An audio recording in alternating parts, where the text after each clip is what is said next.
That's Nation. I don't know about you guys, but I'm feeling that type of way that I ain't felt in a couple of years. I mean, belt to ass, baby. Belt to ass. 42-13. New England Patriots get their first win at home of the 2025 season here in Week 4 against the Carolina Panthers. Man, 42-13. In reality, okay. Rob got too lit. He had to bounce out. He'll be back in a second. But 42-13, my friends. In fact, till he comes out, we can do this. 42-13. Let's be honest. It was 42-6. I'm sorry, but I am not counting what happened at the end of that game as if to say that the Carolina Panthers realistically put up 2 touchdowns worth against the New England Patriots. Like I'm sorry. I don't personally see that. Let me get Rob back in here real quick.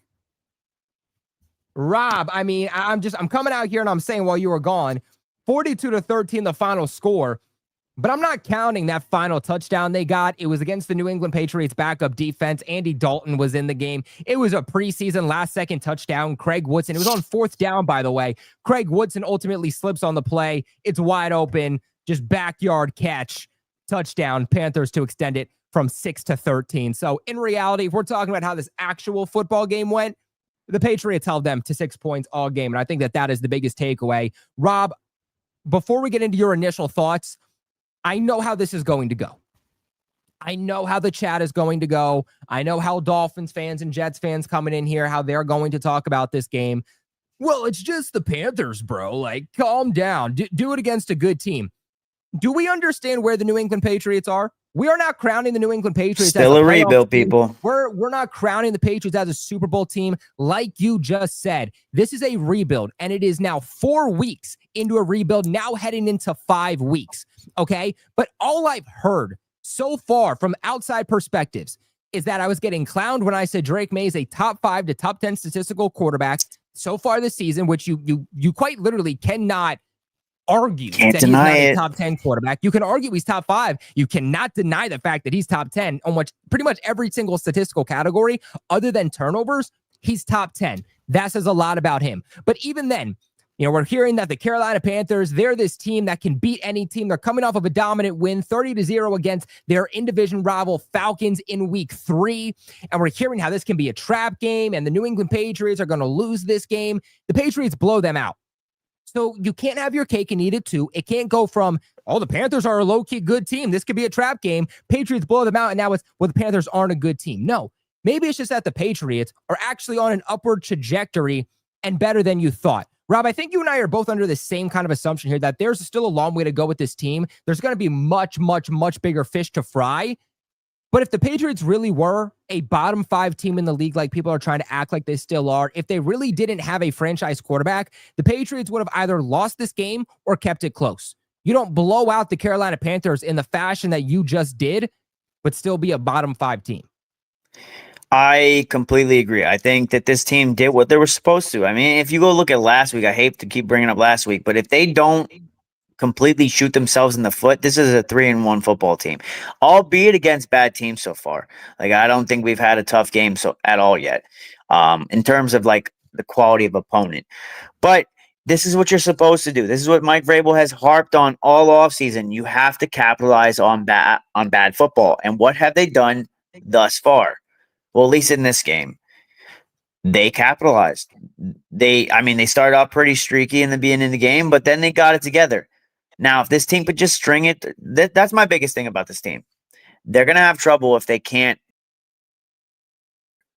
But from what I've seen so far this season, there's a lot of hope.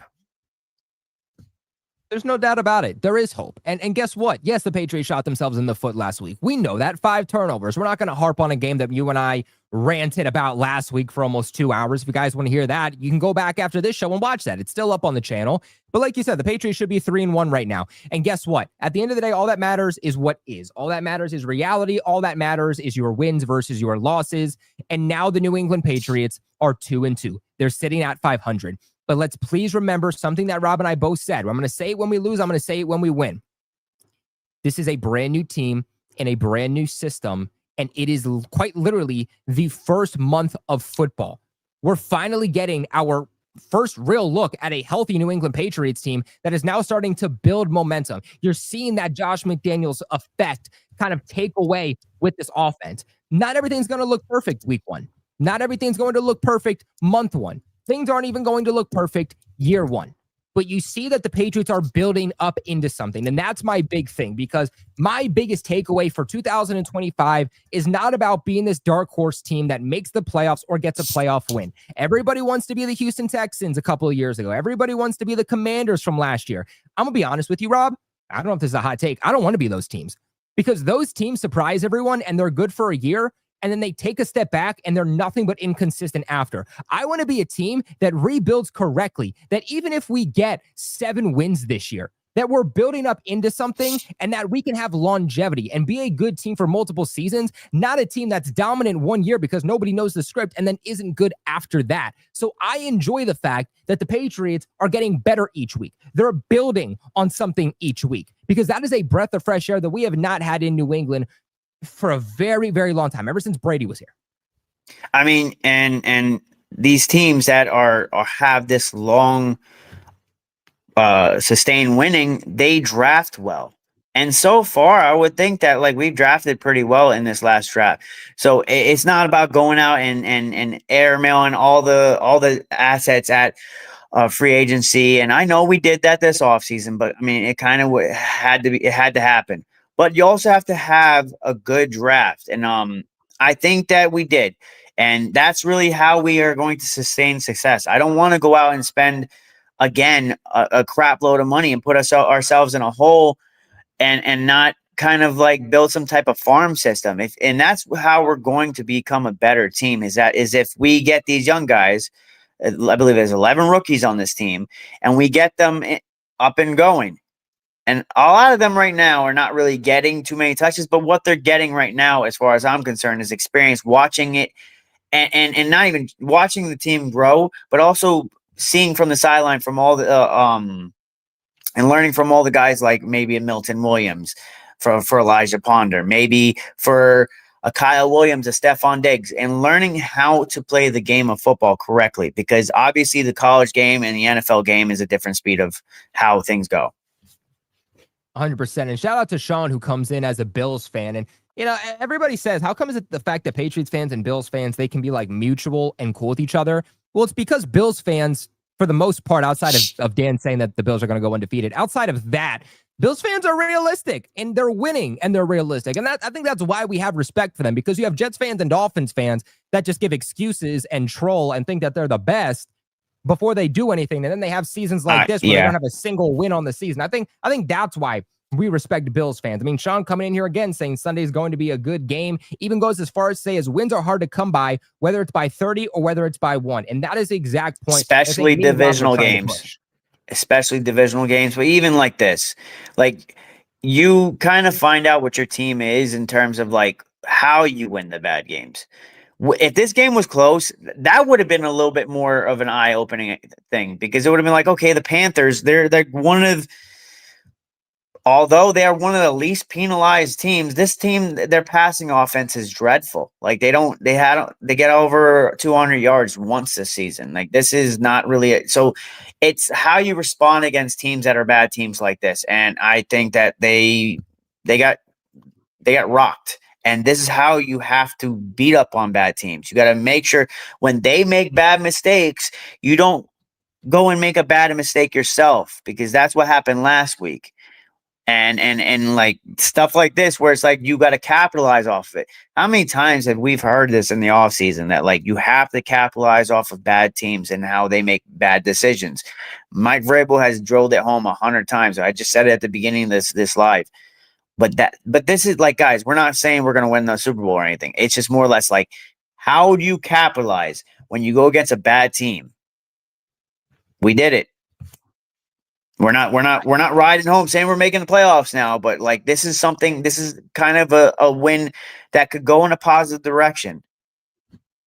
Momentum's a big one, because you see that a loss in the Super Bowl, right? A loss in the Super Bowl can derail an entire franchise. We see it every single year. But you also see that a blowout win just for example, can change the trajectory of a team. And next thing you know, you're taking that momentum into next week. And if you're able to beat the Buffalo Bills, let's say that ultimately does end up happening. I'm not saying they're going to, but let's say that happens. Now you have momentum that you built on this game from a blowout, on top of beating an undefeated team that is one of the hottest teams in football. Now you have even more momentum. I would Football say is the a hottest game team. of momentum. And football is a game of mentality, Rob. It's not all about physicality. It's not all about having the best talent on the roster. It's about playing together as a unit, having the best chemistry, and are you motivated enough to win games? Because we've seen several times over the last couple of years that when this New England Patriots team is down and out, they give up. They don't have anyone to rally around. There's nobody to string them back together. They have that in the coaching staff now with Vrabel. They have that now. Even Josh McDaniels, they have that now with Drake Maye and other guys on this roster. So you're seeing that even though the Patriots are only 2-2 on the season, they've been in every single game.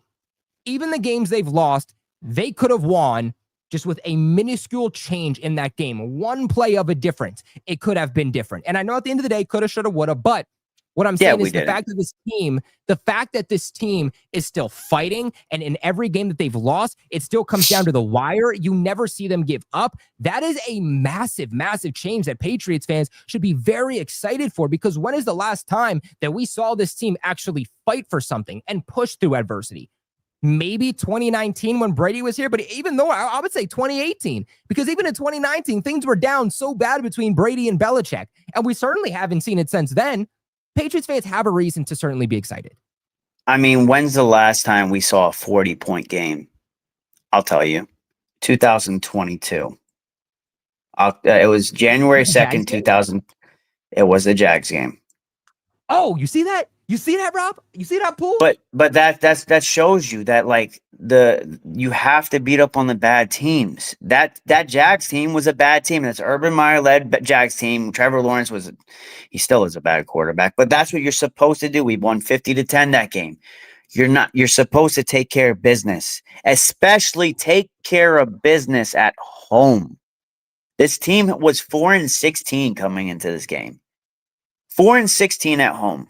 That's uncharacteristic. And for teams to want to capitalize not only on bad football, you have to start by winning at home, because that's where you make it where it's a home field advantage. That's where you make it's a hard place to play. And right now, as of lately, it hasn't been.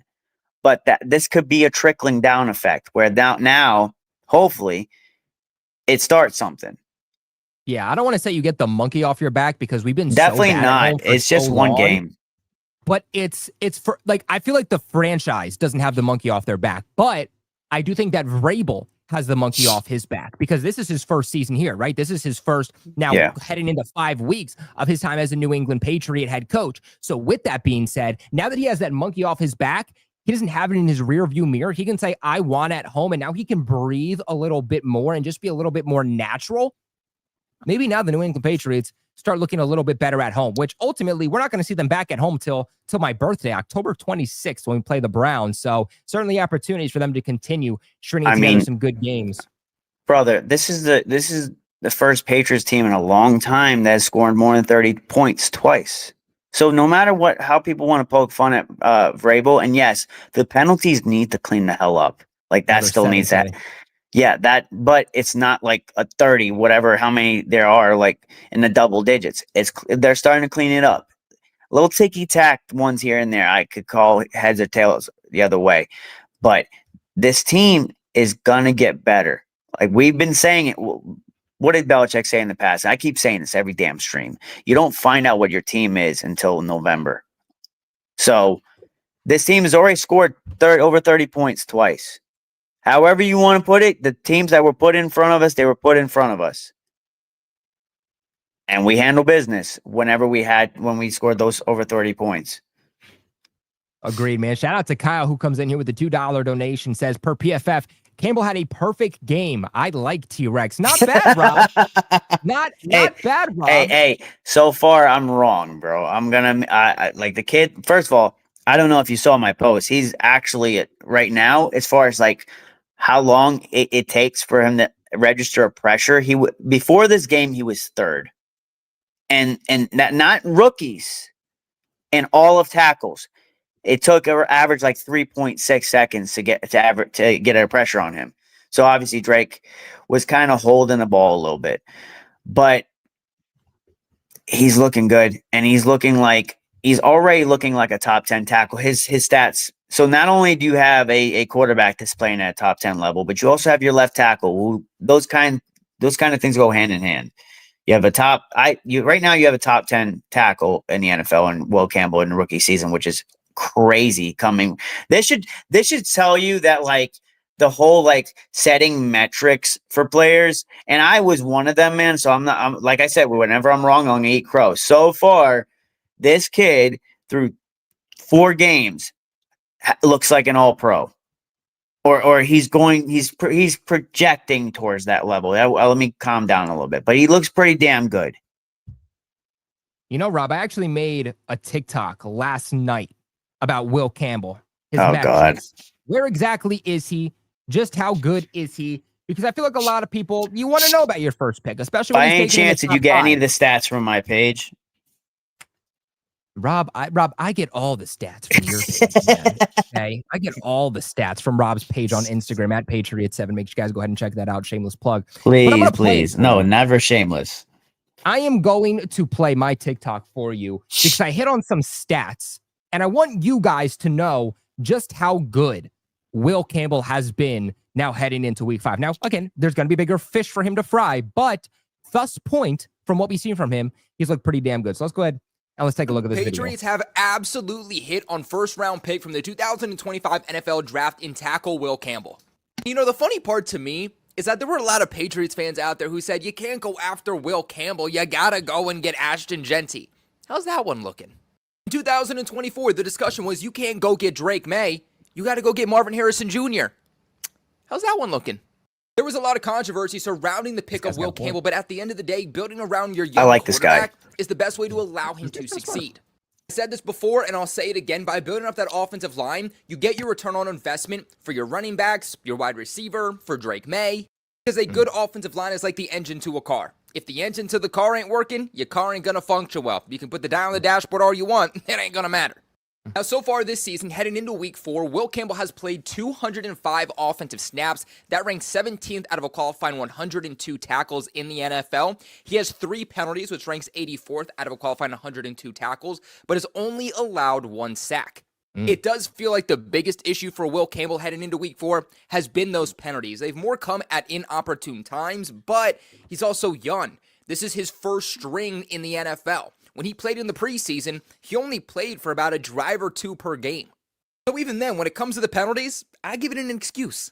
Now with this statistic here, you can see that this is time to pressure and pressure rate for offensive tackles. Will Campbell is right up there at the top. As you can see, he's only giving up about a pressure rate of roughly 4%. His average time to pressure is about 3.5 to 3.6 seconds. As you can see, both of those categories are some of the best in the NFL among offensive linemen. Now, this one is evaluating offensive tackles when left on an island. Essentially, what being left on an island means is that it is the offensive linemen by themselves with no help from running backs, tight ends, offensive guards. And you can see early on in Will Campbell's career, the Patriots are really trusting him all by himself. They're leaving him on an island about 60 to 65% of the time. And when they are leaving him on an island all by himself, he's having a pass rush win rate of about 85 to 87%. Not going to lie to you guys, our boy Will Campbell should be in the running for...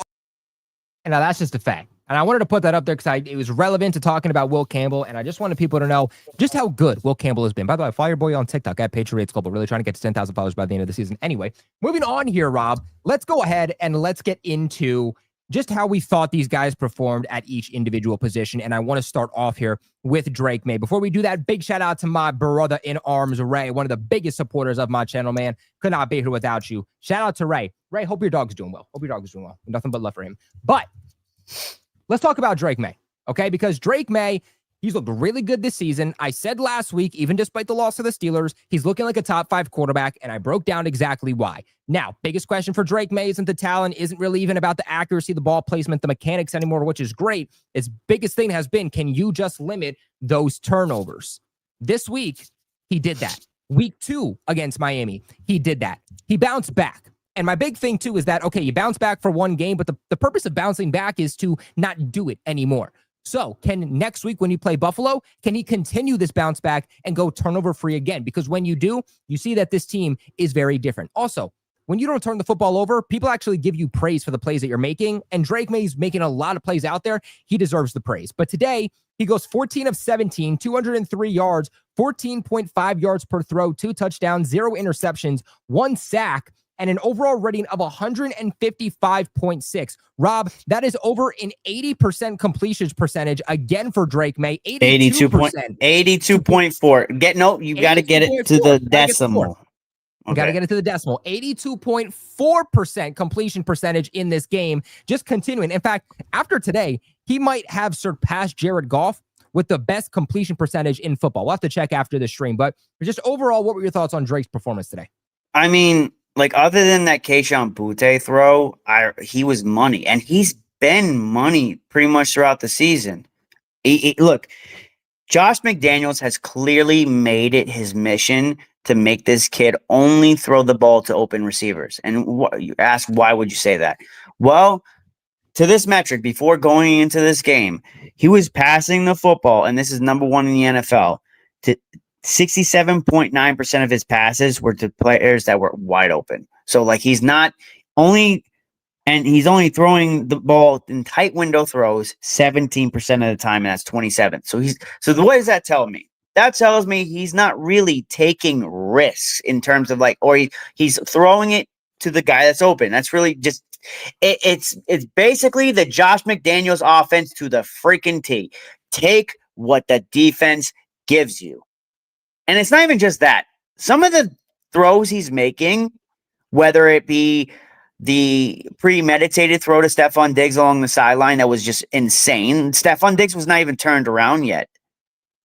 He's making the difficult throws look easy now. Now it's just now all it is just about making it consistent. Going into this game, people don't realize this Panthers defense is actually really good. Yeah, they give up a decent amount of yards, but they're a bend don't break defense. They were top 10 in terms of, like, red zone offensive defensive efficiency. They were good, and we capitalized. Whether it's a bad team or not, the defense he went up against today and the efficiency he was throwing at is definitely something to hang your hat on. Yeah, no, I agree. I mean, we got a couple more stats too I want to list out for you about Drake Maye. Drake Maye has had a 75% or better completion percentage and thrown 2 or more touchdown passes in each of the last 3 games. Only Tom Brady has had a longer such streak within a single season in NFL history. On top of that, Drake Maye has now joined Lamar Jackson and Josh Allen as the only players in NFL history to record a 135 passer rating, 1 rushing touchdown, and 1 passing touchdown in multiple games this season. That is really good company. I got another one for you. Oh, another one. Okay. I got another for you. Drake Maye is the first quarterback to throw for the first Patriots quarterback to throw for 3 straight 100 passer rating games since Tom Brady in 2019. So, but yet he's not the future, Rob. But yet, no, because you know what it is, man. With these fans, they're so knee-jerk reaction. It's annoying. Like, it really is. And we're not guys. We are not crowning him. But you play the teams you play against. He wasn't just doing it this week. I read the stat. He's done this 3 straight games in a row. That means the Dolphins, the Steelers, the Panthers. And he's been pretty much money all season so far. And this is without, by the way, guys, this is without a wide receiver 1. His wide receiver 1s are a Hunter Henry, which I think is, by the way, by the metrics, he is a top 10 tight end right now in football. No debate about that one, yeah. But he's 32, 33 years old. Stephon Diggs, 32, 33 years old. When this kid eventually gets a wide receiver 1, my God. That's all I have to say. Rob, I kind of want to cry. Like, I'm not gonna lie. Like, I'm listening. I'm being so serious with you guys right now. Like, part of me wants to cry because I'm hearing these things and I'm hearing these metrics and I'm like, Like, we're back. Like, we got a quarterback again. And the hardest thing to have in this league is a good quarterback. And when you have a franchise quarterback that now excels your entire team, you become an immediate contender. If you have a franchise quarterback that is top 10 in the NFL, it excels even more when you have a guy that can be top 5. And this team is not yet done building. Mike Vrabel was given the worst roster in football, hands down. There's no debate about that. And they made a lot of moves this offseason, but there's also still a long way to go for this roster to be better. And you're seeing what they're already building upon. If you can hit on the quarterback, you've done the hardest part. And everybody's saying that the 2024 draft class was terrible. But you know what? Yeah, it was. But if you had to tell me that I got to go back and I got to regrade that draft class, Rob, I'm giving it an A+. Because if they nailed the one position you needed. If you can just nail and get a top 10, top 5 guy at the quarterback position, I don't care what the rest of their draft picks look like, because you've done the hardest part that 90% of the league is not able to get. And now you've done the hard part. Now you can start doing the easier part, because wide receivers just become available. Offensive linemen can become available. Good quarterbacks, they never become available. Point blank, period. And like, he's doing this. It's not a shot at our offense, but he's doing this with what? A little bit, like, let's be honest with ourselves. You would think that this is a little bit above average offense. He's doing that with that. Imagine if you give this guy some stars, like something to, like, if he had like a Jamar Chase, obviously that's not going to happen. Jamar Chase signed a new deal, but I'm saying, like, give him a top 15 wide receiver. Kid could be special. And he's doing this with, like, I'm not saying nobody's, because that I'm not going to insult them. But guys, we didn't think that this stuff was going to happen overnight. And there's still going to be some growing pains. Like, we're not going pitching our flag and getting on our top of our pedestal and being like, hey, you know what, guys, we're going to the Super Bowl. No, we're saying that this is just the many steps of progression that this team has to go through to get to that point. And it's a momentum builder. This is something you can hang your hat on in the future and look back, hey, listen, this is where the turning of the tide was. This is where this team gained its confidence back, because that's all it takes is a couple wins. Now it's just stringing them together. Agreed. And you know what, Rob? I feel so good about today's win. And I know that there's some Patriots fans that are still a little on edge. And that, dude, a dub is a dub. I don't care. You know what, then Rob? You're not a Patriots fan. We are going to make the chat even happier, because I am gifting away 5 free Patriots Global memberships. That is right. I don't pick who gets them. Whoever gets them, gets them. It's kind of, I guess, out to YouTube to decide who they throw them out to or whatever. But we are giving away 5 free Patriots Global memberships. So all of you who are here in the chat right now, guess what? If you guys weren't here, you wouldn't have this cool opportunity. That's why you tune into all the shows. We are giving away 5 free memberships right now. Let's see who's going to get them. Who's going to get them? We got Aiden. We got Robert. We got Steven. Hey, let's go, Steven. You got one. That's my guy right there. We got Tadao. Let's go. I think, is that 5? That looks like 5. React to that reaction channel also got one. Man, shout out to everybody who got memberships. We're going to be giving more of those away in the future. So make sure you guys tune in to all of the best way to do that is subscribe. Subscribe. What are you doing? Subscribe, man. Best way to do so is subscribe. But man, shout out to Tom Brady, $3 donation. It says, Colby, you guys have to do an event at the iconic stadium/team. That's what I'm saying. Tom Brady, you gotta spam Roundtable and you gotta email them and say, we need an event in Boston. I need an event in Boston. And if they get enough emails, I think they just might do it. So, hey, I can't do it myself. I need help with the chat, man. I need help with the chat. But shout out to Go Patriots Daily. That's a dope name. I'll give it to you. Go Patriots Daily. $5 donation and said, let's give it up to the rookies, Henderson, Campbell, and Woodson. Hell of a game. Woodson, unfortunately, did fall, gave up that touchdown in garbage time at the end of the game. But other than that, thought he played a really, really good game. Could have had an interception. Should have had that interception, too. It looked like his leg got hit, and then it flew out. But should have had it. There's been a couple times where Craig Woodson should have had an interception so far this season and hasn't done so. But he's a rookie. He's a rookie, and he's doing these things. There's so much. He's been pretty good in coverage, right? I think the biggest game that we saw him struggle was week 2 against Tyreek Hill and Jalen Waddle, which I understand, especially for a rookie. but he's been really good in the run game too. I mean, this is a guy that as he develops as somebody in the secondary, builds some consistency in coverage, he's going to be a really good do-it-all safety that maybe you start to understand, okay, why do they let go of Jabril Peppers? Do they have that next guy up who can take his place? And I know they don't exactly play in the same role, but, work with me here. Is I think that's why, is you see Craig Woodson and you get rid of a guy like Jabril Peppers, who's good in coverage, who's good at making plays, who's good at stopping the run. But then you replace him with somebody like Craig Woodson, who can also do those same things, but is on a rookie contract and he's much younger. I think you're getting rid of some of those older veterans to allow these young guys like Craig Woodson to develop. And I think that's exactly what you're seeing. Great point here by Go Patriots Daily. But, Rob, I agree with you on Drake Maye. I think that he's been playing really, really good football. It just comes down to don't turn over the football. He didn't do that in this game. Can he not do that against Buffalo? That's going to be the big question. Really, really methodical on when he decides that he's going to run too. You don't see him taking off just to take off. There was on the touchdown to Hunter Henry.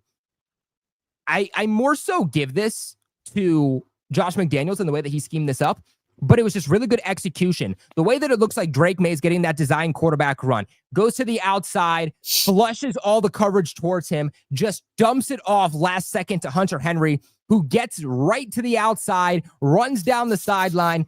Nobody tackles him. It looks like the Panthers just expected that Hunter Henry is going to step out of bounds, and it's just an easy 33-yard touchdown. It's things like that by Drake Maye, the execution, and just that versatility of him as a quarterback that is allowing them to have plays like this. I really, really like that just each week goes by and we're seeing Josh McDaniels and this offense being more schemed around the playing style of Drake Maye, a guy that can do it with his legs, but a guy that can also do it through the air. You saw the classic Drake Maye on the rushing touchdown, just Superman, absolutely poetic celebration against his former team, or his former favorite team. He grew up there in Carolina, but also let's be honest, against the Panthers. That was a tribute. That was not him. Yeah, that was his favorite quarterback growing up. Some of these Panthers fans are in their feelings. That was 100% a tribute. But we got to give, I know we're hyping up Drake Maye right now, and this is another one I got to eat crow on a little bit so far. Josh McDaniels has been in his bag. He has been in his absolute bag. It's something that you can't it used to be it's 3rd and 15. It's going to be a screenplay. Yeah, there's some screenplays in there, but it's definitely they're mixing it. Actually, I'll show you. Before this game, our screen usage was only 3.6%, which was 23rd in the NFL. So it's we're not even using screens to the level of how we know a Josh McDaniels offense.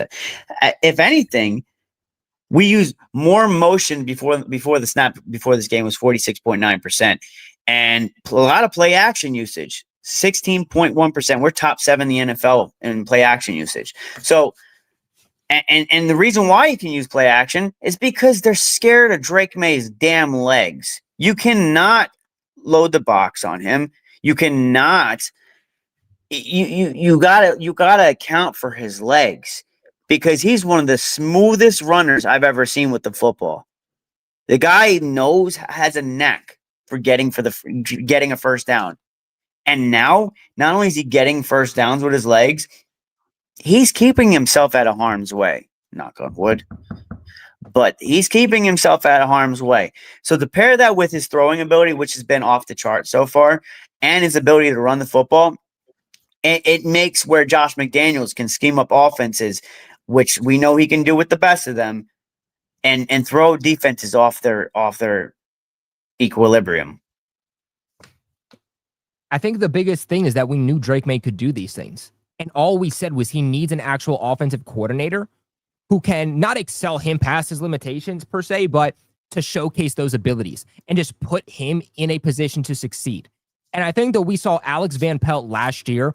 He was so good at helping develop Drake Maye behind the scenes and those mechanics and make sure that he was an accurate quarterback, but they didn't scheme the offense around him. They didn't scheme the offense in a way that was going to actually put points up on the board. And now you have an offensive coordinator in Josh McDaniels, who also used to be a quarterback's coach, that can marry those two concepts together so perfectly. And I think we're seeing some of the more modernized playing style from Josh McDaniels too. He spent last year at college, trying to figure out how to modernize his offense a little bit more. And I think we're seeing that with Drake Maye, and we're seeing this offense get a little bit more younger. And I think it's going a long way for this team overall. But we spent a lot of time talking about Drake Maye. I think next up we got to talk about this running game, because big storyline of last week is they put the ball on the ground 5 total times. The running backs themselves put it on the ground 3 times, 1 by Antonio Gibson, 2 by Ramondre Stevenson. We were told coming into this game that Ramondre Stevenson was actually going to be the lead back. And when Patriots fans found that out today, they were booing. Ramondre Stevenson was, in fact, the lead back yet again for the Patriots. They did not give up on him. Led the team in attempts with 9, led the team in yards with 38, and was averaging 4.2 yards per carry, long run of 22 yards. That 22-yard run was a thing of absolute beauty also. Big thing here is that he didn't fumble. Next up in the rotation there for running backs was Travion Henderson, who wasn't far behind. He had 7 attempts, 32 yards, 4.6 yards on average, 1 touchdown, long run of 11 yards. Then Antonio Gibson, 6 attempts, 27 yards, 4.5 yards on average. And then you also had Drake Maye, 3 attempts, 11 yards, 3.7 yards on average, and 1 touchdown on the ground. You had 3 guys in the ground game get a touchdown today in Travion Henderson, Antonio Gibson, and Drake Maye. But Rob, what were your thoughts on the running game overall today? And what were your thoughts about Ramondre Stevenson still remaining as that lead back? Look, if Mike Vrabel says he could still be the lead back, so be it. I'm just happy he didn't fumble the football. That's all I care about. As far as how we ran the football today, I mean, we did enough because, I mean, Marcus Jones put us in really good position many times throughout this game. So we didn't really have to, run the ball a ton. We were able to mix and match it because we were able to convert a lot of first downs and keep the ball moving every play. So we didn't really have to run a ton. I would like a little bit of play calling to be better to start the game in terms of the running the football, because I think I don't like some of the times that we run where it's just it seems like we're running the same play over and over again. But I mean, for what it's worth, we kind of mixed it up, and it was just about the same amount of good and bad with both the running and the throwing. So I didn't see why we needed to run the ball too much or whether we needed to throw too much, because we were always in position to score no matter what. Yeah, this offense is just, they're taking what's being given to them. But I think with a team like the Carolina Panthers, and you alluded to this earlier on in the stream, the defense isn't one of the best in the league, but they have a pretty good defensive line. But more specifically, they have a really good secondary. They're top 10 when it comes to their secondary. It's defending the run that the Carolina Panthers have had issues with. And what the Patriots could have done today is they could have just ran the football down the Carolina Panthers' throats and not pass the ball all that much. But they said, we're going to still stick to our identity. And I know Drake Maye only passed the ball 17 times. There's only 18 total pass attempts today, but it was also because of the short field position they were in. They really didn't need to pass the football a whole lot. But their identity of this team isn't necessarily running the football as much as we thought it was, but their identity is running the ball effectively and efficiently enough to open up the offense, to allow the play action game, to allow the defense to respect them, that they can either run the football if they want or throw it on top over the back, right? The biggest issue for the Patriots week 1 against the Raiders with that offense was that they were so predictable. They knew that the Patriots were going to pass the football because they had no run game that they could rely on. In this game, the Patriots could have continued to run the football if they wanted to. Again, Ramondre Stevenson, 4.2 yards per carry. Henderson, 4.6. Antonio Gibson, 4.5. But the Patriots said, we're going to continue to try and develop this passing game because this is a pass-first league. And if you want to win football games, you need to be able to pass the football. You need to be able to go stride for stride with some of the best offenses in the NFL if you're going to win playoff games. You're going to even make it to the playoffs. They are very clearly wanting to continue to develop this passing game and this connection with Drake Maye and his receivers and the continuity of that offensive line. And that's what they were able to take advantage of today. Run the football well enough to not have that be the sole focus of your team, but allow it to open up your passing offense. And that is exactly what they did today. I thought the running game was good enough. I don't think it's anything to write home about. 38 yards for Ramondre, who led you in rushing yards. But again, you won in a blowout fashion. So we're not going to nitpick how they won the game, especially when it's a blowout. So for me, overall, not too many thoughts on there. I do think that the biggest thing that is holding back Travion Henderson And the reason that Ramondre is being a more utilized running back is because you still see that Travion Henderson is a rookie running back. Again, the blocking, he's struggling flag. there. There was another flag with his blocking today. And as soon as that flag comes out, he's off on the sideline. Ramondre Stevenson is coming into the game. 2 weeks ago, that was the same exact issue for him. We know that Travion can be a great blocker, but right now he's having issues with penalties in that department, which is hurting the offense. And Ramondre Stevenson has been their best pass blocking running back, which is why he's getting more of those opportunities. Because if you can't protect the quarterback, if you can't be a multi-dimensional running back, chances are you're going to get a lot fewer carries than the guy that can do multiple things for the football team. And right now, Ramondre Stevenson can just do multiple things for the football team. And he looks pretty damn good at doing so when he's just able to keep the football in his hands.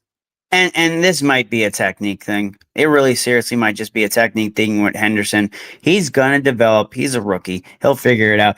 I wish that this would have been one of those games that our running backs would have went off because, I mean, they were giving a 90.7 yards rushing per game. This is a 25th ranked rushing defense. But like you said, you kind of got to take what the defense gives us. And we capitalized on the moments where we had to run, and we capitalized on the moments where we had to pass. Hendo definitely needs to clean up those damn holding penalties. But in the same sense, I don't hate it. And the reason why I say it, if it's not a back-breaking play, he's keeping our quarterback upright. And I know it's like, okay, yeah, he's getting penalties. It's just when the penalties are. Like at that moment where you got the holding penalty, I was like, all right, well, we're up by like 20. It's not the end of the world. So I'll take that. Did you see what AJ Brown posted after he put up 7 yards on the day? He reposted a tweet that says, and I quote, "If you're not welcomed, not listened to, quietly withdraw. Don't make a scene, shrug your shoulders, and be on your way." Which he's making a scene. So like, FYI, that you can't say that and then you're making a scene. It's like, hey, listen, I'm not doing this, but you are doing it. Yeah, let's put that to bed. That's not happening. They have like it would be like a 9. I think I heard a stat or like the metric of like if we were to try to, they would take like a $90 million cap hit. Like it's just not happening. He's not coming to the Patriots. It would take it. It would be at the very least a first round pick, and he's what, 30 years old. You don't as much as I would love that move. That is a move for a team that's like on the verge of competing, and this team is still rebuilding. And I don't want to really screw up the farm system that we got going. So I mean, if they're willing to take a second and somehow finagle the cap space where like we don't have like. Maybe we could eat a chunk of that and then we could figure out how we can get him on here. So be it. But like, it's just, they're not going to take a second. Howie Roseman will hang up the phone. Yeah, no, I agree. I just thought I'd throw that out there because I know a lot of Patriots fans have been asking for that for a while. It's just never going to happen. I don't get why Patriots fans are on about that. At this point in his age, he's not that. I think he's playing at a high level for his age, but it's just he's 100%. He's on the decline in his career at this point. So why trade premium assets for it? It also, there's a lot of I think AJ Brown knows this. There's a lot of top quality players on that offense, so there's only one ball to go around.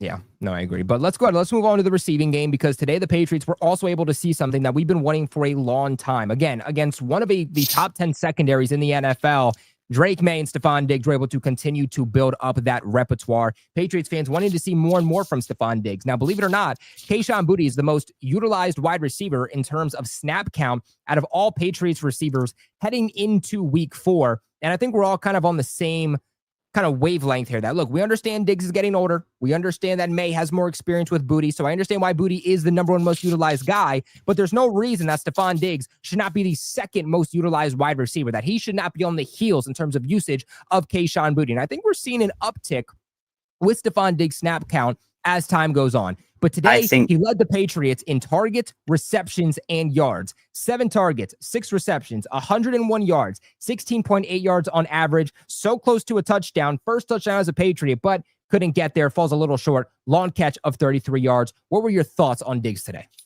Well, that's his first 100-yard game since October 15, 2023. He didn't even do that with the Texans. So screw you, Texans. Look, I'm not going to say he looks like prime Stephon Diggs, but he was definitely opportunistic. The guy got open and got the football when he needs it. And that chemistry, bro, that I believe it was a back shoulder throw. That throw to Stephon Diggs was insane. And the catch was even better. Like, it's only going to get better with Stephon Diggs. It's just whether or not he's going to continue to be, because we've heard in the offseason that he's a diva and all that stuff, but we're now hearing from people like Albert Breer that behind the scenes, this guy's a great teammate. He's engaging, he's helping out everybody else behind the scenes. So not only is he doing good in games now, he's also coaching up the guys below him, coaching up the younger players. So this is something I want to hear. I know I'm going on a little bit of a tangent, but like, I love what I'm seeing from Stephon Diggs. I'm loving that he's now in this new part of his life where he's not like a me guy. He's just more of like a we guy. Like, he wants to win games, and he contributed it seemed like he was open at it whenever he wanted to be today. Exactly. I think as long as that offensive line holds up, we're going to start seeing Drake Maye and Stephon Diggs push He's the football shaking down off the field a rust. little bit more.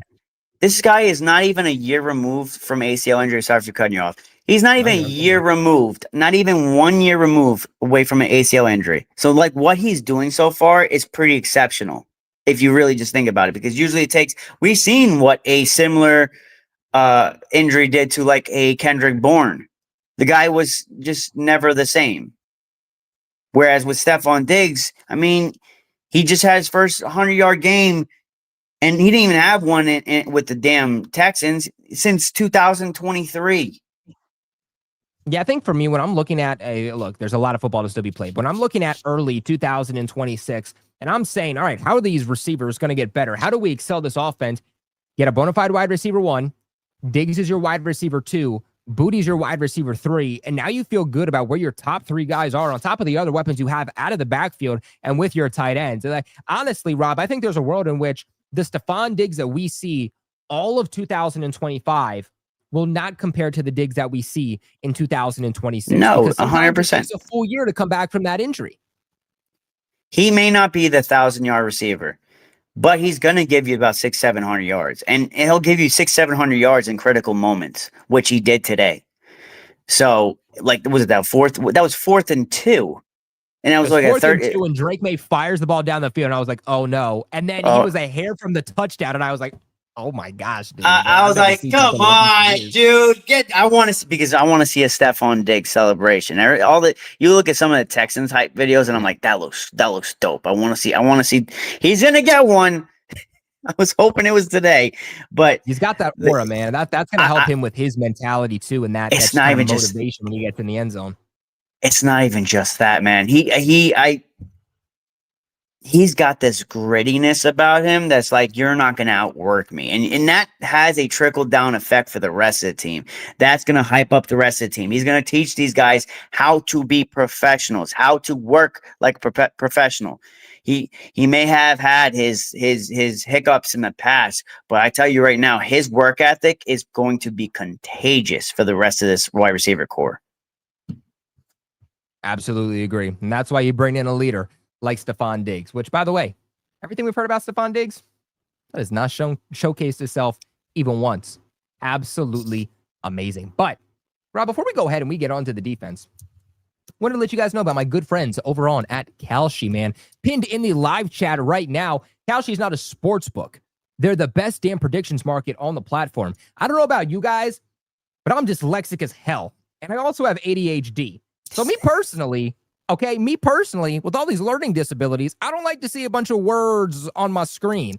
I like to see what we're talking about. And Kalshi gives you real-time odds, real-time trends that you can see how it has changed over time. So this right now, this odd that we're looking at is the AFC East divisional winner. 95% of people are taking Buffalo. And as you can see, that has only gone up and up and up as they've gotten better. New England Patriots is actually starting to trail down a little bit with a slight increase over the last week. Buffalo still has a projected 95% chance to win the AFC East. New England is second with 8%. And then you got Miami and the Jets both with less than 1%. So take that as you will. But the great thing that I love about Kalshi is that these odds and these trends that you're seeing, they're not made up by Kalshi. They are made by you guys. These odds are made by real people putting their money on this line so that you can see what percent of people are taking Buffalo or taking New England or taking Miami or taking the Jets. And you know what? Right now with Kalshi, if you do put down that the New England Patriots will win the AFC East and they go into Buffalo and win next week, let me tell you, you have a real opportunity to make some good money by the end of the season. Cool part, too, is that if the Patriots do beat Buffalo, you are going to see New England's odds absolutely skyrocket. So if you want to get the best odds at the Patriots to win the division, now is the best time to do so. And Kalshi has odds such as win totals for every single team. They have the games every single week. They have the odds such as Offensive Player of the Year, Coach of the Year, which Mike Vrabel is up for, all that good stuff that you guys can get on, pinned in the live chat right now. Consider signing up. It also helps out your boy. Available in every single state. And cool part, too, is that if you are wrong on your take, so if you take the New England Patriots here and you're wrong, Kalshi does not make a single cent off of you. Absolutely amazing. Now I use Kalshi as they're not a sports book, but I consider using it as my sports book because they're better than every other platform out there. So big shout out to Kalshi. But Rob, let's go ahead and let's get back one second. He's actually, I just wanted to look this up real quick. Stephon Diggs is on pace for 80 receptions for 905 yards. I was about to say, what is he on pace for? Because he has 19 receptions right now, which is about 4.75 receptions per game. And that's 61.75 receptions for 13 games, and he already has 19. And then you go and do the math with he has 213 yards right now. That's averaging about 50 something per game. He's on pace for 905 yards. So it's like all he has to do is have another 100-yard game, and he's on pace for 1,000 yards. Hey, man, it's possible. It is certainly possible. As long as he stays healthy, Diggs could put up low-end 1,000 yards. It's not impossible. But shout out to my boy Patriots92 who comes in with a $20 donation. Oh, my. Man, can I hold donation. $1? Can I hold $1? Jeez. Go to bro, my Patriots page. I'll send it to you. Put it up on a frame. Put it up on your wall. $1. And then it's going to have a little sign under. From Patriots92, Patriots Global Stream on September 28, 2025. But he says, what an excellent game. Only nitpicks are that we still had way too many penalties, 7 to be exact, and those were only 7 penalties that were accepted. And that was what? The third game, other team had an opening drive touchdown? Yes. So in every single game, the Patriots have allowed an opening drive touchdown so far. Every single one. Why are other teams scripted opening drives getting us so often? And you know what? Patriots 92, that transitions us perfectly into talking about the defense. And that's actually what I wanted to start with is, Rob, the Patriots have allowed an opening drive touchdown in every single game to their opposing offenses. Now, me personally, I'm not worried about it. Neither am I. Because it's scripted, right? That's when your best drive is supposed to come, is on the scripted plays.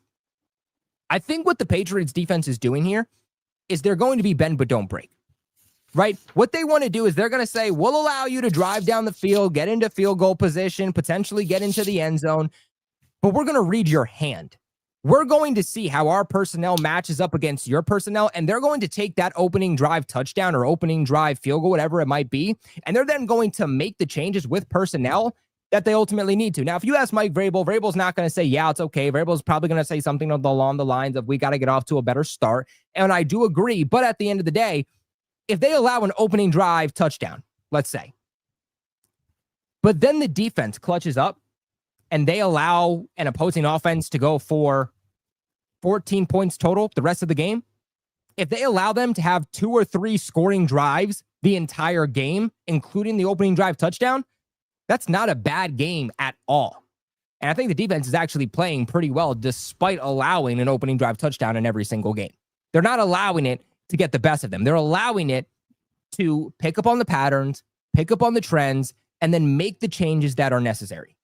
I think the only thing I'm concerned about is they were on our side of the field quite a bit. like we just they didn't capitalize off it. I believe they were on our side of the field like 7 times. So that means they had plenty of opportunities to score. That's the only thing I'm concerned about. But also, we're integrating Christian Gonzalez back into the game, so he's going to get better as time goes on. And then you're going to see, like I saw personally after that first 16-yard reception by Ted McMillan, he looked rusty. He looked like he didn't quite have his feet under him yet. The speed wasn't quite there yet. But after that tackle and after he basically got his feet wet a little bit, you saw him start to pick up. It's going to have a trickle down effect. It just depends on Carlton Davis's health, because this is now a second game in a row where he looks like he's gotten banged up. If he can stay healthy, if Christian Gonzalez can stay healthy, and people can play out in their position, because I believe Jelani Tavai is going to be coming back and playing in his natural position as a secondary outside linebacker and the guy that maybe gets a little bit closer to the line and rushes the passer. Everything's going to start working itself out, because I think this defense is going to start causing some problems for people, because you're not going to be able to pass the football. But it's just more or less, we really haven't had our full arsenal of players at our disposal to try to figure out, okay, this is kind of how we're going to run our defense. And prayers go out to Mr. Williams. Seriously, goes out to him. But we haven't this is now we're starting to figure out, okay, this is what we're going to run with Zach Kerr. This is how his defense is going to be ran, because this guy has basically been given the play sheets from Mr. Williams, and he's having to play in his defense. Now that, like, Mr. Williams, I hope he gets healthy and prayers out to his family and everybody else affected in the situation. But now he gets to start slowly picking his feet up and experimenting about how he has to run a defense. And it's really going to be a true test coming up next week. Yeah, no, I agree. Honestly, I've been asked the question, how has Terrell Williams' defense deferred compared to what we're seeing with this new defense, since he's unfortunately had to step away with those personal issues?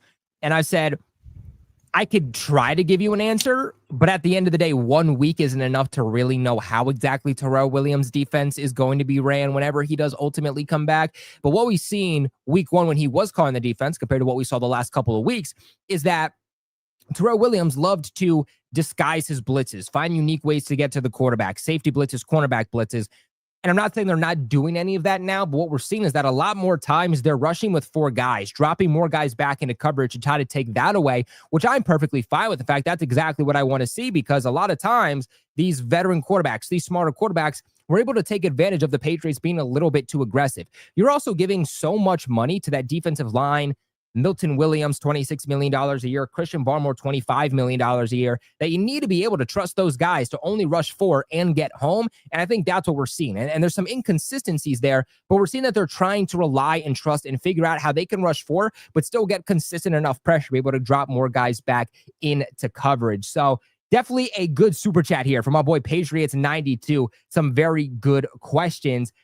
Rob, I want to kick this off to the return of Christian Gonzalez. Obviously returns today for the first time.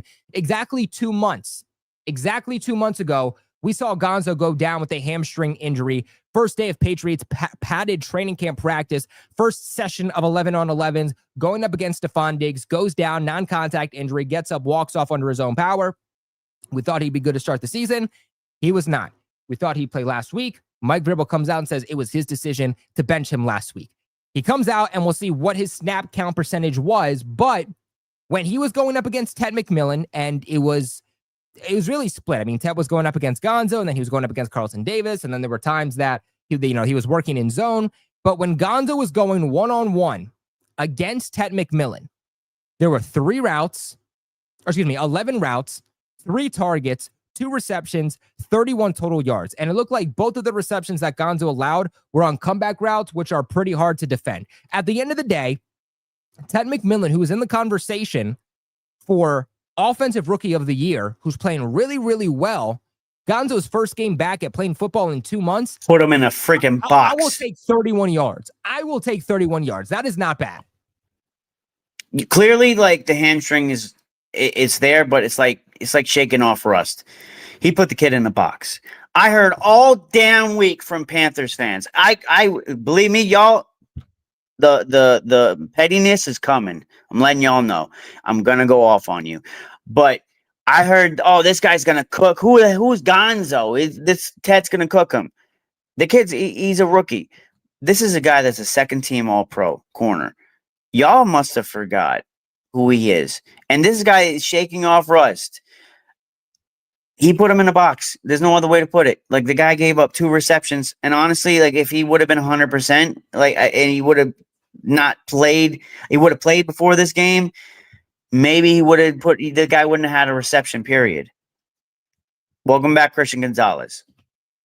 Yeah, I mean, if this is how Gonzo's playing and he's shaking off the rust and still coming back into things and still learning how to tackle and get back into actual football shape, what's he going to look like as the season progresses? And I think that's what's really exciting, is that this is the first time Gonzo has a consistent coaching staff on the defensive side of the football. This is also the best cast that he's had, right? Because what did Mike Vrabel say that they want to do in his introductory press conference? They want to play cat coverage. You can only play that when you have 2 cornerbacks that can go out and respectfully take down their own guys. What did Gonzo say he wants to add to his game? Getting more interceptions. You can only do that if quarterbacks are going to throw your way more often, which means that the other guys around you, they got to be shut down in Carlton Davis. That's why you brought in Carlton Davis, was to excel Christian Gonzalez past what we've already seen. Now you also have the fact that it's not a debate. This is the best pass rush that Christian Gonzalez will have ever worked with in his NFL career. That will also help his game. We're not going to see it in his first game back per se, but I think as time goes on, we might be in a situation we're saying this is Gonzo's 3rd year, and he's gotten better every single year of being in the NFL. Respectfully, Gonzo, you're not going to get too many interceptions, and that's not because you're not a good corner. It's because, my dude, nobody wants to test you. They're going to test Carlton Davis. They're going to test Marcus Jones. That is a tip of the hat to you, my sir. You are one of the best, if not the best, cornerback in football. Like, you're going to be up there. I would say Pat Surtain, just for now, because of his availability now, I'll say Christian Gonzalez at 2. But that you're not going to get interceptions because nobody's going to test you. And if they do, they're kind of stupid. Yeah, no, they're definitely going to test Carlton Davis more. I mean, unless it's a situation where it's one-on-one Gonzo against their number 1 wide receiver, it might be a situation where it's like, let me just try to give my guy a chance. But yeah, if opposing offenses are smart, they'll just throw the opposite direction of Christian Gonzalez. Like, try to target Carlton Davis. Like, you have a better chance at converting in that case. But Rob, what were your thoughts on the secondary outside of Christian Gonzalez in this game? They ended up holding Bryce Young to 100. Pull up the numbers. 150 yards. 150. He was 18 for 30, and he had 1 touchdown. Look, 84 rating. They're doing what they're supposed to do. There's nothing like me. There's no adjectives or things I can really come up with other than they did what they were supposed to do today. Hold a bad quarterback piece. He is a bad quarterback to nothing, pretty much. Other than that first drive, they did jack shit. And Bryce Young smiling in the first quarter, throwing his helmet on the ground in the second, third, fourth, fifth, whatever quarter it may be, because honestly, I lost track of how many, because the game was a blowout by like the second quarter. They did what they were supposed to do. And that's all you really need. But I was getting a little pissed off because of the little dump offs into the flat. But I don't know if there's much that our secondary can do, because that was more at the linebacker level. Yeah, I think that was just more of the style of defense that the Patriots were playing, because you can either do one of two things. It was right? concerning a little bit, though, because take over the top, or you can say we're going to force you to beat us underneath, and that's what they did. And I think that's the way the Patriots want to play football, is saying we're not going to allow big splash plays like week 1, where they allowed 9 plays of 20 yards or more, something like that. They don't want to do that anymore, because that's a recipe to lose games. They're immediately set up into immediate field goal position with the opportunity and all the momentum to now get into the end zone. So where they're saying, we're going to make you play everything underneath, and you're going to get into 3rd and short, 4th and short situations, but we are going to trust our defense to clutch up. A defense that has almost a 50% conversion rate allowed on the defensive side of the football. and they're going to trust that their defense can clutch up in those 3rd and short and 4th and short moments. And so far, they've done pretty good at doing so. And I think a big part of that is because the tackling, while it's not perfect, has definitely been improved by the Patriots. And in large part today, by taking away what was there over the top and forcing Bryce Young to check the football down and set up the screen game, the Patriots were putting Bryce Young and that Panthers offense into a lot of 3rd and long, 2nd and long situations that they just were not able to convert because they don't have the personnel. I mean, you had Jack Gibbons with a tackle for loss. Craig Woodson, 2 tackles for loss. I thought Jack Gibbons had 2.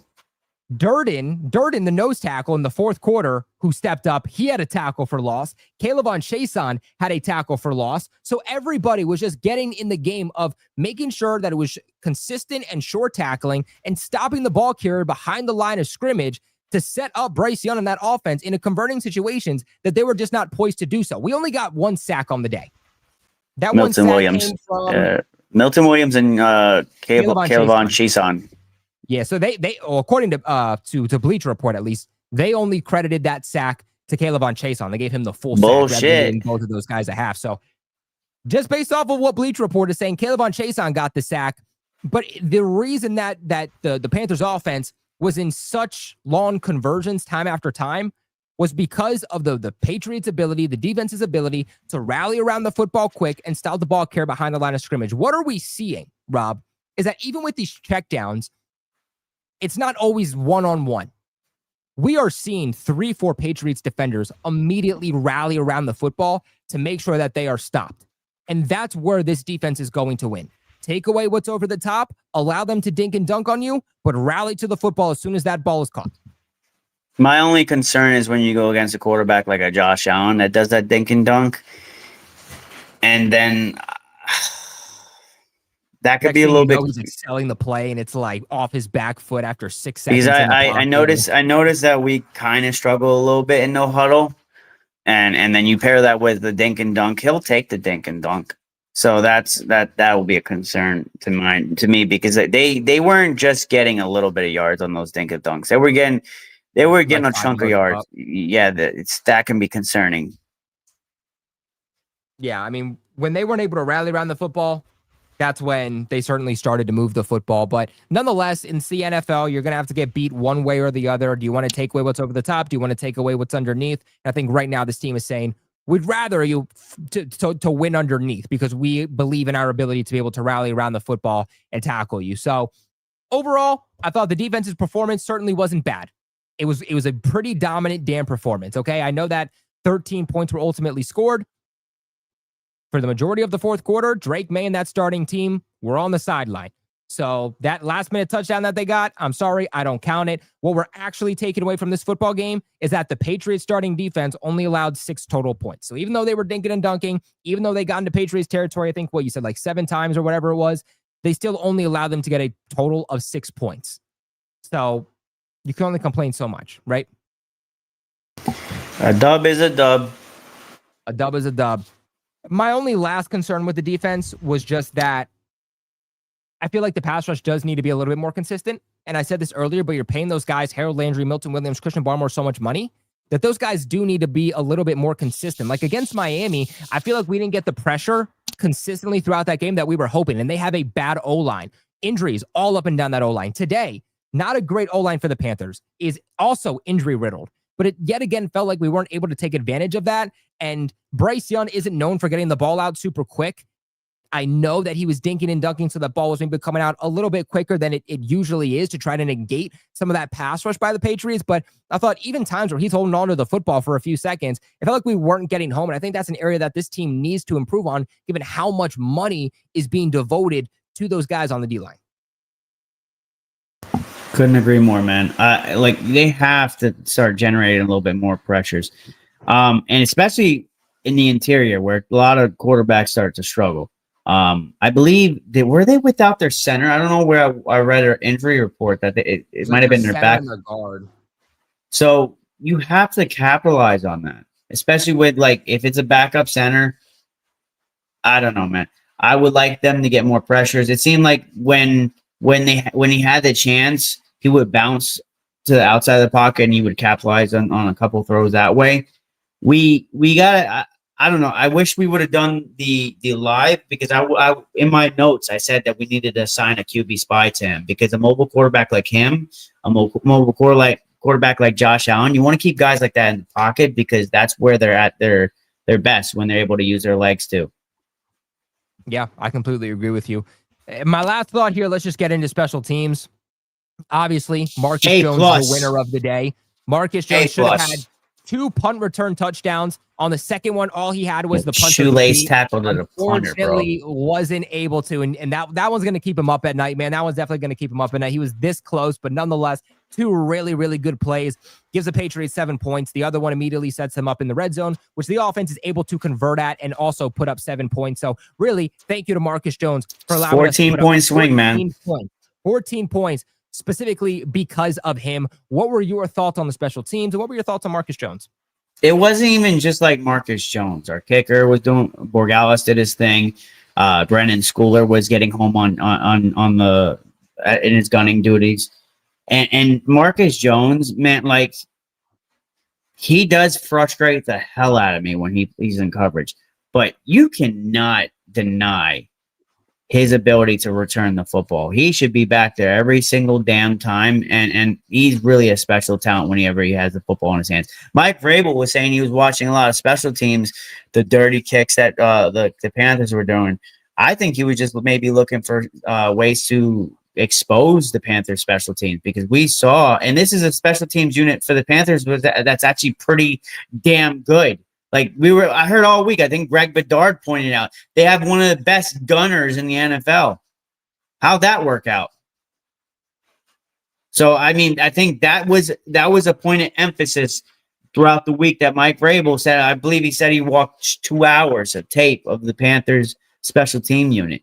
Well, he found a weakness, and it clearly worked because honestly, if not for that shoestring tackle, I don't know when the last time I seen that someone return a punt twice for a touchdown. Might have been Devin Hester. Man, shout out to Vraze for crunching down the film and getting the Patriots a free 14 points. That was critical, man. That's what makes one of the best head coaches in the league. It's critical because that shortens the field. Like we had an 80-yard touchdown, I believe, and then like a 61-yard return. It's 140 plus yards in return in like a quarter and a half. It put us in position to score. It was like you said, it was a 14-point swing. This guy was able to, and they got to the point where he had the damn kicker flustered. He's like, I'm gonna kick anywhere but near that guy.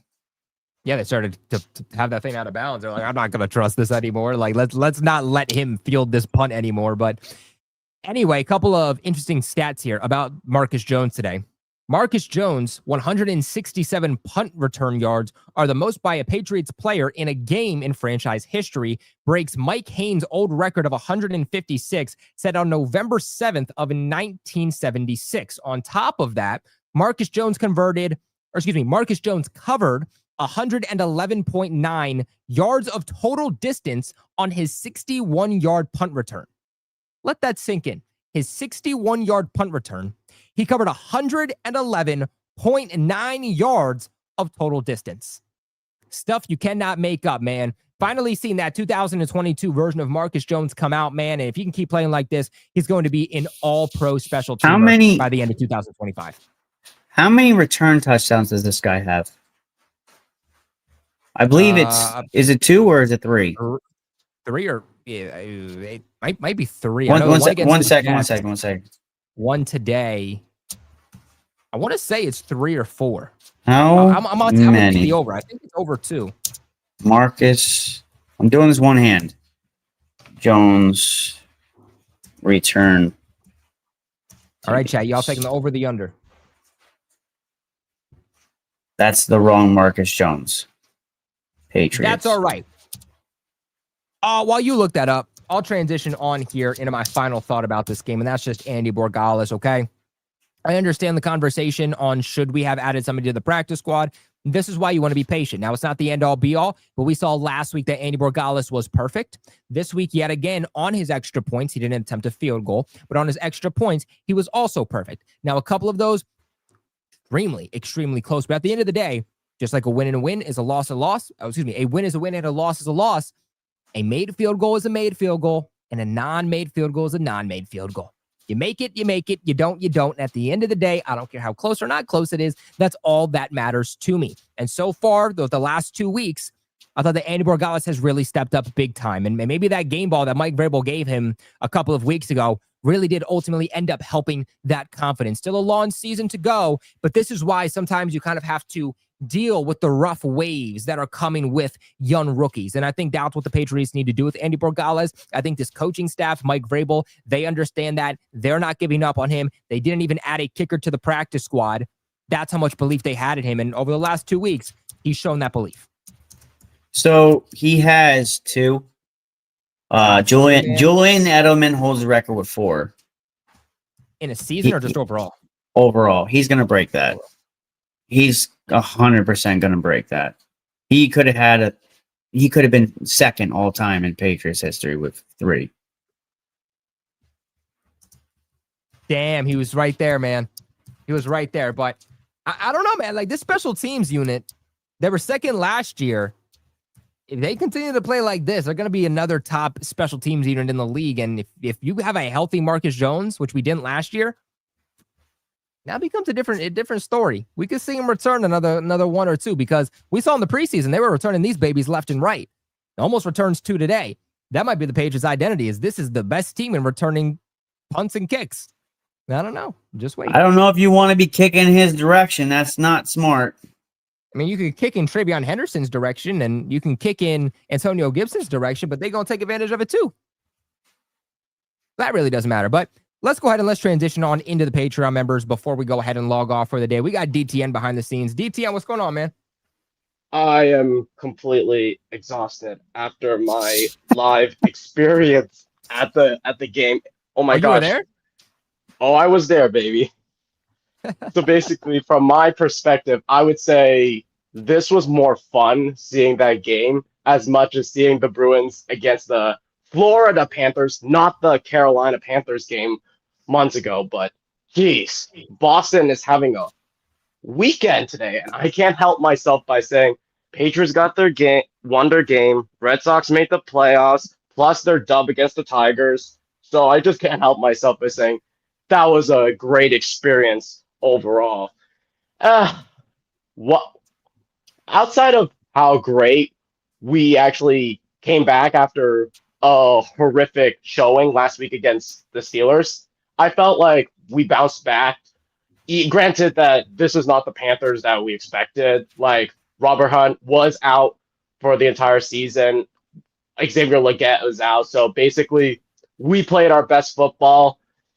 Outside of seeing a guy, unfortunately, it was hot out, so everybody needs to stay hydrated because I saw a guy who vomited twice and also had his 2 legs bleeding in the same row that I was in. And I'm like, bro, you need to drink some water, man. Stop drinking that beer. But nevertheless, I was like screaming out of the top of my lungs.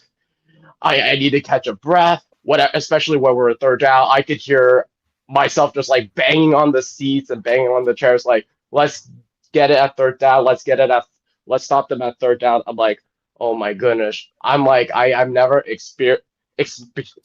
experienced any of this in my entire life, minus that stupid traffic, because oh my gosh, after the game, even though we won, I despise the traffic because oh my gosh, parking was a living nightmare, to be honest, especially since this was my very first game. Well, first actual Patriots game at Gillette Stadium. I'm like, I could never have this better experience ever, to be honest. I don't know about that. Hey, man. It doesn't get much better than a blowout win, though, Rob. I mean, come on. I'd be tailgating right now after this blowout win. I'd be like, let's go. We're not going home tonight, baby. We're here all night. He's 15th all-time in Patriots history in return yards, and he's 6th in punt return yards in Patriots history. He's going to break so many records. Bro, I saw that missed tackle from Marcus Jones, and I was like, I was standing up from my seats, and I'm like, did this really happen? Marcus Jones really did it, and I was like jumping up and down with joy. the fact that we actually saw 2 great runs out of Marcus Jones. Granted, funny enough, Colby, I don't know if you remember this. On the day that I went to training camp for the first time, I actually did get a autograph from Marcus Jones, a picture Hey. with Marcus Jones. So I'm like, this is actually awesome that I got autographs from both Hunter Henry and Marcus Jones. And then looking at that game when I saw both of the players that I kind of met got both of their touchdowns, I'm like, oh my gosh, that was special, to be honest. So Hey, you Awesome, the brother. good luck charm, DTN. But hey, DTN, any last thoughts before we log off? actually, I forgot about the segment, my winners and losers. Oh yeah, we need it. Winners, this is going to be very, I would say difficult, because obviously Marcus Jones is my definite winner, to be honest, because obviously he ran for 167 return yards. And I think that's like most in franchise history, to be honest. He's gonna be 14th if he gets like 50 more yards all time. If that's the case, he should be first team All Pro as a punt returner or a kick returner again.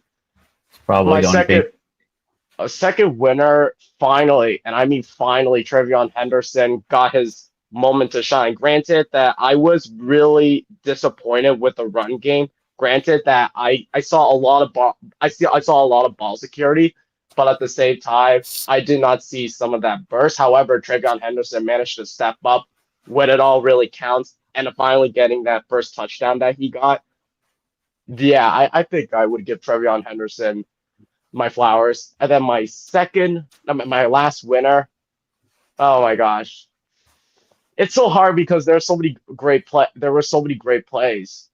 But Stephon Diggs, man, he was I think he was like our leading receiver throughout the game. And like Stephon Diggs making big plays when it all really counted. Granted that he didn't get a touchdown, but I felt like this was a stepping stone for all of these players. Even though it's a blowout, I like the fact that how there are so many stepping stones, and I feel like if I were to compare this was more like a quiz to me that they passed, and then having to get ready for their first midterm Sunday night football against Buffalo at Buffalo. And then on to my losers. I would say sloppy. I would say the first, definitely the first drive when the defense made some of these mediocre receivers, especially the secondary, look like pros. I'm like, what are you doing? And it doesn't help that the pass interference on Davis. I'm like, that is like, what are you doing? It was like a literal pass interference onto. That was ticky tack. Yeah. Yeah, that was ticky tack. And then my second loser.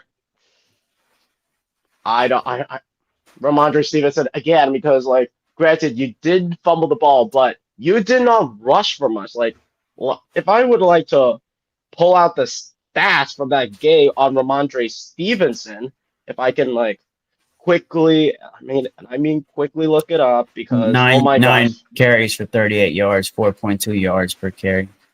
Yeah, that was abysmal. Yeah, so yeah, Stevenson is my loser. Granted that he did improve by securing the ball, but I'm still not impressed with Ramondre Stevenson. And then my third loser, how could I don't know if I can find a third loser, because there's so many. Actually, my third loser is, I don't know. Some of these players need to fix the penalties. Like, the penalties did hurt us, but some of these players, they did bounce back, especially like the Trevion Henderson, the face mask. I can't think of some of the penalties. It's probably Woodson. It's probably Woodson. He had some solid plays here and there, but he was getting burned too. So like, if it was probably Woodson. Yeah, I'll try to think about it in my upcoming episode of the Patriots Mayflower Voyage episode when I recap that game. But by the way, guys, since I'm talking about my show, my channel, NE Patriots Talk, is currently at 92 subscribers. We need 100. We need 100 subscribers, so we could have like a celebration. We could do a call call-in show, Q&A, and also some giveaways. We're giving away cards, especially a Will Campbell signed card. So if we get to at least 100 subscribers on NE Patriots Talk, oh, it's going to be something special for an amateur YouTube channel for me. So Man, it would be shout out appreciated if to you subscribe. our boy DTN NE Patriots Talk here on YouTube. Make sure you guys go ahead and check him out. Get our boy here to 100 subscribers. But that is going to end it off here for today, Rob. New England Patriots blowout 42-13 the Carolina Panthers. They now take on their in-division rival Buffalo Bills for Week 5, Sunday Night Football, prime time, baby, next week. It is going to be a long one. It is going to be a late one next week, but grab your popcorn because it's also a very important game. Vrabel really wants to compete for the division. Beating the Jets and Dolphins is certainly important.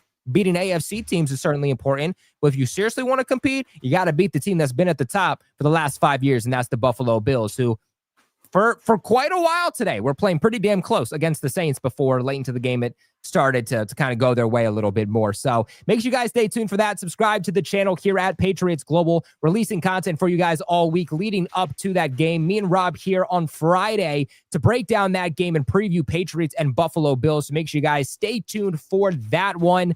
Make sure you guys also follow Rob on Instagram at Patriots7. You guys see her right there.